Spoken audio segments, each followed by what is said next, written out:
بسم اللہ الرحمن الرحیم بسم اللہ الرحمن الرحیم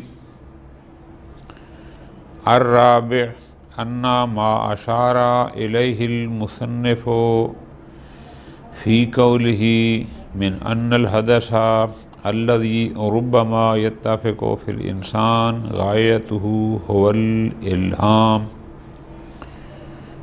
تھوڑا سا آپ توجہ فرمائیں، یہ مرحوم مظفر رحمۃ اللہ علیہ نے کا جو متن تھا، جو تیسری بحث تھی عقیدتنا فی صفات الامام و علمہ، نیچے انہوں نے ایک جگہ پر فرمایا تھا اقول لقد ثبت فی الابحاث النفسیہ ان کل انسان لہ ساعة او ساعات فی حیاتہ قد یعلم فیہا ببعض الاشیاء من طریق الحدث الذی هو فرع من الالہام بسبب ما عود اللہ فیہ من قوت علی ذلک۔ یہ درمیان میں ایک بات آئی تھی کہ علم امام کہاں سے آتا ہے، تو اس میں بات آئی تھی کہ ان کا علم بدریہ الہام بھی ہوتا ہے۔ الہام کی ایک قسم حدث تھی، حدث کسے کہتے ہیں، آج وہی چیزیں ہیں، تھوڑا سا اس کو آج سمجھنا ہے۔ پہلے تو یہ لکھ لیں تو بہتر ہے، حدث کسے کہتے ہیں، حا دال سین حدث۔ مختصر تعریف یہ لکھیں، کسی معلوم چیز سے کسی مجہول اور نامعلوم حقیقت کا دفعتاً علم ہو جانا، اس کو حدث کہتے ہیں۔ یہ چیز معلوم ہے، اس معلوم سے ایک نامعلوم چیز کا ایک دم دفعتاً آن واحد میں اس کا علم ہو گیا، اس انداز علم کو حدث کہتے ہیں۔ حدث الہام کی اقسام میں سے ہے، ٹھیک ہے جی۔ الہام اور باطنی قوت ہوتی ہے، پھر آگے ہم نے وہ پیچھے گزارش کی تھی کہ کچھ صفائے باطنی ہوتی ہیں جس کو ہم کہتے ہیں نا اندرونی باطنی نور ہوتا ہے، کہ جس کے ذریعے انسان آج خود چیزوں کو جان لیتا ہے، سمجھ لیتا ہے۔ یہاں پر اسی حدث والی بات کی اس چوتھے مقام میں آیت اللہ خرازی دامہ ظلہ العالی تھوڑی سی وضاحت کرنا چاہتے ہیں کہ یہ حدث در حقیقت فلاسفہ کی اصطلاح ہے۔ ملا صدر نے اسفار میں ذکر کیا کہ الہام میں کی اقسام میں سے ایک ہے حدث۔ حدث کیا ہوتا ہے، کیسے ہوتا ہے، ٹھیک ہے جی۔ خوب، میرا خیال اس کو ساتھ چلا کے آپ کو بتاؤں تو بہتر ہوگا۔ حدث کا یہ معنی لکھ لیں، الرابع ان ما اشار الیہ المصنف فی قولہ، کہ شیخ مظفر رحمۃ اللہ علیہ نے جو اپنی بات میں یہ جگہ فرمایا کہ ان الحدث الذی ربما یتفق فی الانسان، کہ حدث بسا اوقات انسان، کوئی بھی انسان ہو، حدث یعنی اس کو کسی معلوم سے اچانک کسی مجہول چیز کا علم ہو جاتا ہے، البتہ کسی میں وہ طاقت زیادہ ہوتی ہے، کسی میں کم ہوتی ہے، کسی میں تیز ہوتی ہے، کسی میں سست ہوتی ہے۔ غایتہ هو الالہام، اس حدث کی اصل انتہا الہام ہے، یعنی حدث بھی الہام میں سے ہے۔ علامہ قررہ الفلاسفۃ المتقدمون، جیسے کہ فلسفی حضرات جب بات کرتے ہیں الہام کی، حدث کی، نظر کی، فکر کی، اس میں بہت ساری چیزیں پھر یہ بھی درمیان میں آتی ہیں۔ فرماتے ہیں یہ جو بات جناب شیخ مظفر رحمۃ اللہ علیہ نے فرمائی کہ حدث ایک عام انسان کو بھی بسا اوقات ہوتا ہے، اس کو بھی معلوم سے ایک مجہول چیز ایک دم معلوم ہو جاتی ہے، علم ہو جاتا ہے، لیکن یہ سب الہام میں سے ہے۔ لعلہ اشارۃ، شاید ان کی یہ عبارت اشارہ ہے، ما قررہ صدر المتعلقین فی الاسفار فی معنی الحدث والزکاء، کہ صاحب اسفار نے جو حدث کا معنی کیا، زکا یعنی جس کہتے ہیں نا فلاں بندہ بڑا ذکی ہے، یعنی جلدی سمجھ جانا، تیز فکری اس کو، یعنی بات فوراً سمجھ آ جاتی، فوراً کسی کو سمجھ آنا، ذکاوت اس معنی میں۔ حیث قال، صاحب اسفار نے اپنی اسفار میں کہا، وَمِنْهَا الْحَدَث، یعنی اسی الہام میں سے ہے، الہام کی فروعات میں سے ہے حدث۔ یہ بات کی حدث کی۔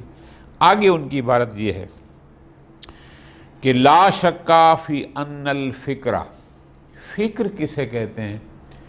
آپ نے منطق مظفر پڑھی ہوگی۔ فکر ہوتا ہے معلومات سے مجہول تک پہنچنا، نظر و فکر اس کو کہتے ہیں۔ تصورات معلومہ سے تصور مجہول تک پہنچیں تو اس کو قول اشارے کہتے ہیں۔ تصدیقات معلومہ سے تصدیق مجہول تک پہنچیں تو اس کو حجت اور دلیل کہتے ہیں۔ یہ ساری نظر و فکر یعنی جو چیز آپ کو معلوم ہے اس معلوم کو اس انداز میں ترتیب دیں کہ اس سے ایک مجہول شے تک پہنچ جائیں۔ اگر وہ مجہول تصور ہوگا تو قول اشارے کہلاتا ہے، معرف و قول اشارے، اگر وہ تصدیق ہوگی تو اس کو کہتے ہیں خوب۔ اب یہ نظر فکر کیا ہوتا ہے کہ پہلے مرحلے پر انسان کے سامنے ایک شے آتی ہے جس کا اس کو علم نہیں ہوتا، وہ شے مجہول ہوتی ہے، بلکہ المنطق میں جو ہے وہ ہے مواجہۃ المشکل، یعنی مجہول، اس مجہول شے کا سامنے آنا۔ پھر نظر ہے، اس کے بعد انسان اس شے مجہول کی نوع کو جانتا ہے کہ یہ ہے کیا، کس سے اس کا پتہ چلے گا، اس کی انواع میں سے یہ نوع کیا ہے، ٹھیک ہو گیا، تصورات میں سے ہے، تصدیقات میں سے الی آخری ادھر جاتا ہے۔ پھر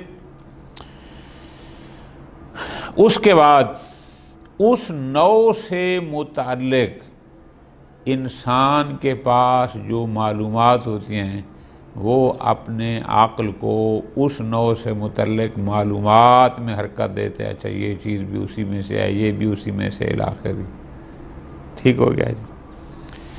پھر جب وہ معلومات ہوتی ہیں پھر وہ اپنے عقل کے ذریعے ان معلومات کو ایک انداز میں ترتیب دیتا ہے کہ یہ چیز یہ بھی مجھے کنفرم ہے، یہ بھی کنفرم ہے، یہ بھی، اچھا اب ان مقدمات کو اپنی عقلی طاقت کے ساتھ کہتے ہیں حرکت العقل بین المعلومات، یعنی جو چیزیں اس کو معلوم ہیں عقل حرکت ہے کیا، ان کو ترتیب دیتا ہے، ان کو جوڑتا ہے، سیٹ کرتا ہے۔ یہ چوتھی ہو گئی۔ اور پانچواں، پھر ان کو معلومات کو جب ایک خاص ترتیب میں لے آتا ہے، جوڑتا ہے، پھر اس سے اس کا عقل حرکت کرتا ہے اس مجہول شے کی طرف، وہ جو ابتدا میں اس کے سامنے آئی تھی جس کے بارے میں پتہ نہیں تھا، اور پھر وہ مجہول اس کو معلوم ہو جاتی ہے۔ اس پروسیس کا نام ہے نظر و فکر۔ البتہ نظر و فکر تیسرے مرحلے سے، جب انسان یعنی اس کا عقل معلومات کو دیکھتا ہے، پھر معلومات کو ترتیب دیتا ہے، پھر معلومات سے مجہول تک پہنچتا ہے، ان تین مراحل کہتے ہیں نظر و فکر، ٹھیک ہو گیا جی۔ اب ذرا غور کرنا، فرماتے ہیں کہ جو بات صاحب اسفار نے کی وہ یہ تھی کہ ومنہا یعنی الہام کی فروعات میں سے ایک فرع ہے الحدث۔ آگے اس نے یہ لکھا کہ لا شک فی ان الفکر لا یتم الا بوجدان شیء متوسط بین طرفی المجہول۔ فکر کیا ہوتا ہے؟ معلومات سے مجہول تک پہنچنا، پوری توجہ کرنا، یہ چیز بھی معلوم ہے، یہ چیز بھی معلوم ہے، دو چیزیں اس کے سامنے معلوم ہوتی ہیں، ایک شے مجہول ہوتی ہے جس کا اس کو علم نہیں ہوتا۔ تو اب ایک شے ان کے درمیان، مثال تھوڑی سی سمجھا دوں، ایک ہے عالم، یہ نظام ہستی، ایک ہے تغیر، ٹھیک ہے جی، یا دو ہو گیا۔ اب عالم حادث ہے یا نہیں ہے، اب ہم اس کو جوڑتے ہیں، میں آپ کو سمجھاتا ہوں آسان ہو جائے گا۔ ہم کہتے ہیں کہ العالم متغیر، اس نظام میں ہم دیکھتے ہیں کہ تغیر و تبدل آتا رہتا ہے، یہ ایک ہو گیا۔ کل متغیر حادث، جس چیز میں تغیر و تبدل آتا ہے وہ دائمی نہیں ہوتی، وہ حادث یہ ہے کہ پہلے وجود میں نہیں ہوتی پھر وجود میں آتی ہے، ٹھیک ہو گیا جی۔ اچھا اب یہاں دیکھو، العالم متغیر، کل متغیر حادث، العالم متغیر، یہ بھی معلوم ہے، انسان خود وجداناً دیکھتا ہے کہ اس نظام ہستی میں تغیر و تبدل آتا رہتا ہے، ٹھیک۔ دوسری چیز بھی معلوم ہے، کون سی؟ کل متغیر حادث، کہ ہم دیکھتے ہیں جن چیزوں میں تغیر و تبدل آتی ہے وہ دائمی نہیں ہوتی، وہ حادث ہوتی ہیں، پہلے نہیں ہوتی پھر وجود ہستی میں آتی ہیں۔ اب ذرا نکتہ سمجھنا ہے کہ آیا حدوث عالم کے لیے ہے یا نہیں ہے، عالم حادث ہے یا نہیں ہے۔ اب ان دو معلومات کے درمیان ایک چیز ایسی ہے جو دونوں میں مشترک ہے، کون سی؟ تغیر، عالم میں بھی تغیر ہے اور جو چیزیں حوادث ہیں، حادث، ان میں بھی تغیر ہوتا ہے۔ اب تغیر ایسا ہے کہ جو دونوں میں برابر ہے۔ آپ نے ساری باتیں منطق میں پڑھی ہیں کہ جو چیز دونوں مقدمے مشترک ہو اس کو حد اوسط کہتے ہیں۔ یہ حد اوسط در حقیقت حدوث اور عالم کے درمیان مجہول نسبت کو ثابت کرتی ہے۔ ہمیں نہیں پتا کہ یہ عالم حادث ہے یا دائمی، ٹھیک ہے جی، یعنی حدوث کی عالم کے ساتھ نسبت کیا ہے ہمیں کوئی پتہ نہیں ہے، لیکن ایک شے ایسی ہے جو دونوں میں مشترک تھی۔ حدوث جو چیز حادث ہوتی ہے اس میں بھی تغیر ہوتا ہے اور عالم میں بھی تغیر ہے۔ تو اب اس نسبت نے آ کر عالم کے لیے حدوث کی نسبت مجہولہ کو معلومہ بنا دیا، اور ہم نتیجہ لے گئے کہ عالم بھی حادث ہے، یہ پہلے نہ تھا پھر بنا۔ یہ منطق مظفر میں آپ نے ان چیزوں کو دیکھا، ذرا غور کرنا ہے۔ فرماتے ہیں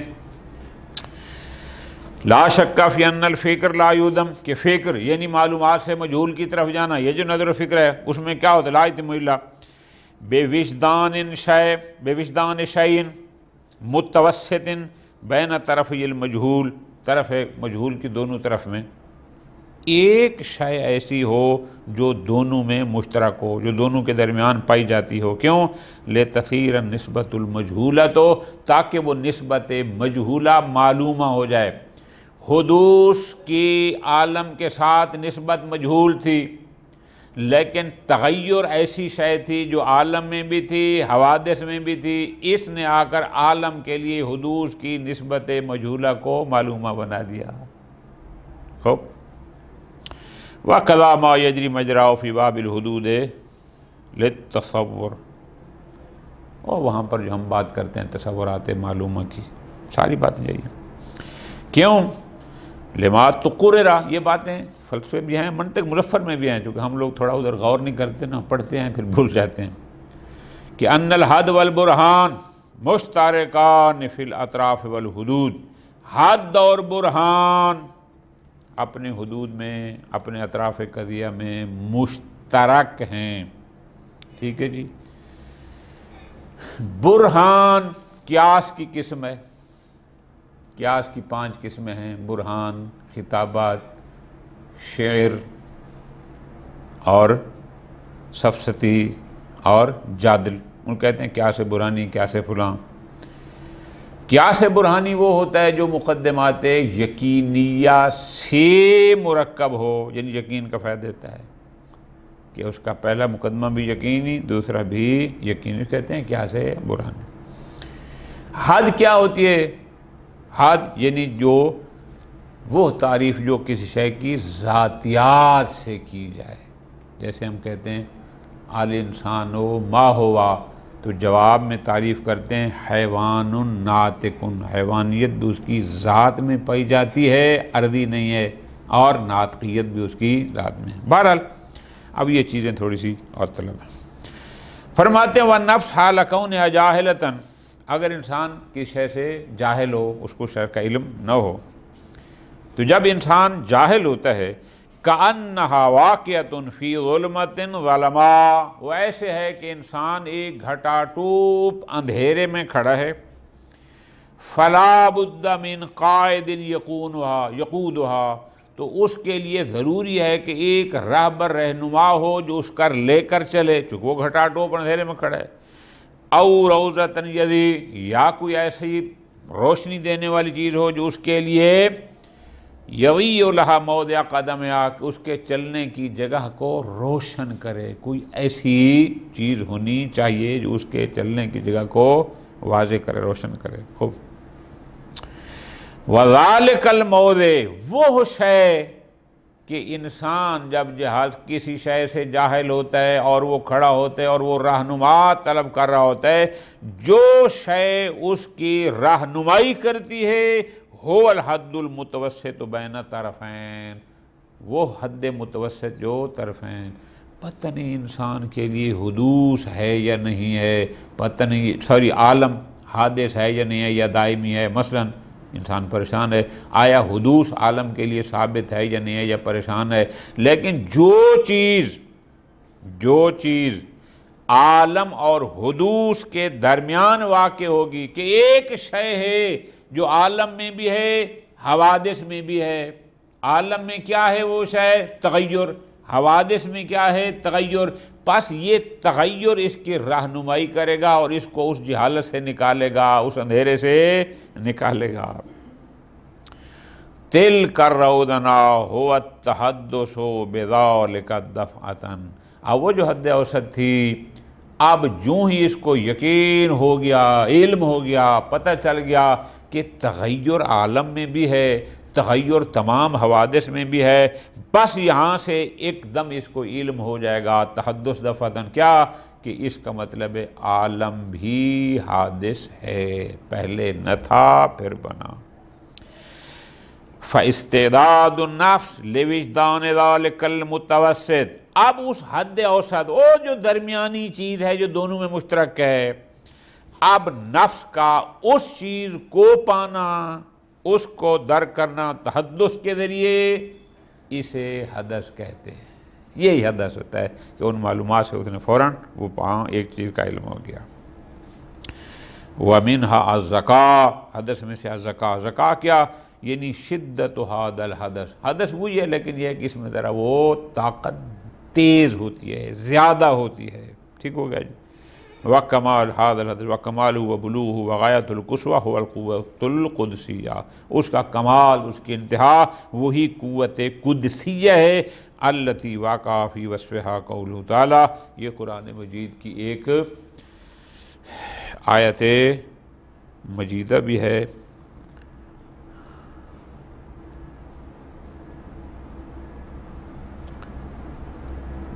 سورہ نور آیت نمبر 35، اس میں یہ تھوڑا سا اشارہ انہوں نے لکھا ہے، پوری آیت یہ ہے۔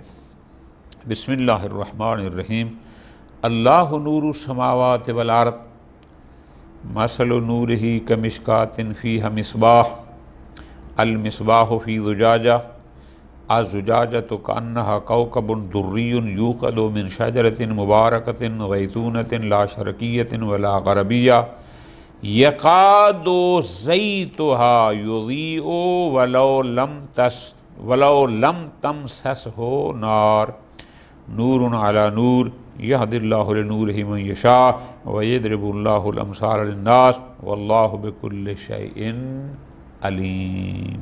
ٹھیک ہے جی، یہ ہمارا تھا کہ اس کا تیل روشنی دیتا ہے خواہ آگ اسے نہ بھی چھوئے۔ اب یہ نکتہ سمجھنے والا ہے کہ یہ کون سی چیز ہے۔ فرماتے ہیں در حقیقت یہ وہی قوت قدسیہ ہوتی ہے کہ جو انسان کو ایک دم روشنی دیتی ہے، اس کے لیے معلومات کو واضح کر دیتی ہے۔ فرماتے ہیں وَذَلِكَ لِأَنَّ الذَّكَاءَ، ذکاوت کیا ہوتی ہے؟ الْإِمْضَاءُ فِي الْأُمُورِ وَسُرْعَةُ الْقَطْعِ بِالْحَقِّ، کہ اس شے کو جلدی سمجھ جانا، حق کی حقانیت کو درک کر لینا جلدی کے ساتھ، یہ ہے۔ وَأَصْلُهُ، چونکہ اصل زکا کا معنی کیا ہوتا ہے؟ یہ لغوی معنی ہوتا ہے۔ لغوی معنی کیا ہوتا ہے؟ زکت النار یا زکت النار، یعنی آگ کا شعلہ بڑھکا، وہ بھی روشن ہوتا ہے۔ زک الذابح یذک یغاب، یعنی حیوان کا تزکیہ کیا گیا۔ شاۃ مزکات، یعنی یہ بکری ہے جس کا تزکیہ ہو چکا ہے۔ کیا مطلب؟ یعنی یدرک ذبح بحدت السکین، کہ ایک تیر کہ چھری کی تیزی نے، دھار نے اس کو ذبح کر دیا۔ مراد یہ ہے کہ وہ تیزی۔ لا یخفی علیک ان انواع الالہام لا تنحصر فی الحدث والزکاء۔ اب یہ فرماتے ہیں آگے، یہ جملہ آیت اللہ محسن خرازی کیا ہے؟ فرماتے ہیں انواع الہام فقط حدث اور ذکاوت میں منحصر نہیں ہے کہ الہام فقط حدث اور ذکاوت کا نام ہے، نہ لامکان الاضافات بدون ذالک، بلکہ اس کے علاوہ اور بھی الہام کے کئی انواع ہیں، کئی اور راستے بھی ہیں۔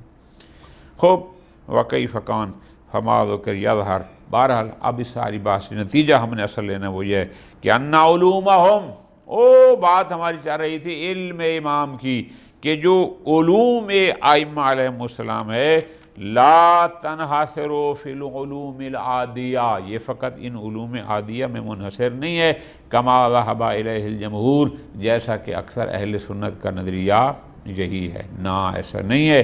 بل لہم ما للرسول صلی اللہ علیہ وآلہ من العلوم الالہیۃ بانواعہا، جتنی انواع و اقسام کے علوم الہیہ پیغمبر اکرم صلی اللہ علیہ وآلہ وسلم کے تھے، وہ تمام علوم امام وقت کے پاس بھی ہوتے ہیں۔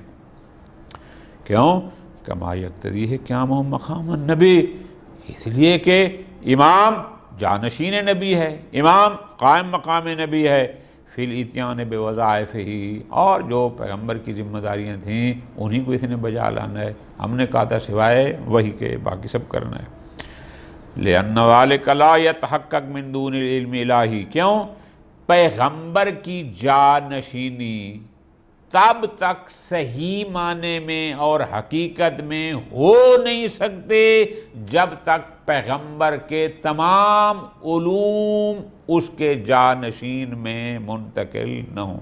تو اس لیے جو علوم الہیہ نبی کے پاس تھے وہ سارے امام کے پاس بھی ہوتے ہیں۔ صلی اللہ علیہ محمد وعلی محمد۔